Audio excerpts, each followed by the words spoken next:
और खान जी वो कहते हैं मसला ऐसा है कि हर मसले का हल पैसा है, और जब तक अगर आपकी जेब में पैसा है तो सब बोलेंगे सुना भाई कैसा है।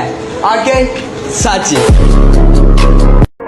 जब आदमी को ये महसूस हो कि उसे किसी से मोहब्बत हो गई है तो उसे अपने दिल की बात फौरन कह देनी चाहिए। ज्यादा से ज्यादा क्या होगा, सामने वाला मना कर देगा, लेकिन आपको ये तसल्ली तो होगी कि आपने अपने दिल की बात कह दी। जी लग रही है आज बेवफाओं की महफिल। वक्त पर आइएगा, आप तो खास मेहमान हैं।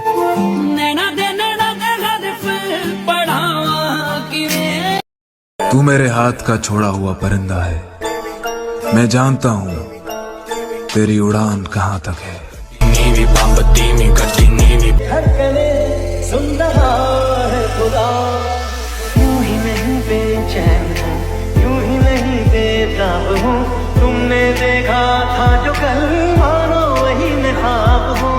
तुमको है कुछ हो गया, आहों में आगे बढ़ते हो, दीवाने हो तुम, दीवाने दीवानी बात करते हो। अलबत्ता मैं इन्हें बताना चाहता हूँ, तुम्हारी हैसियत नहीं है कि मैं तुम्हें अपना दुश्मन मानूं।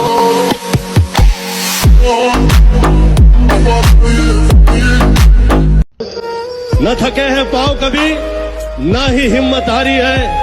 मैंने देखे हैं कई दौर और आज भी सफर जारी है।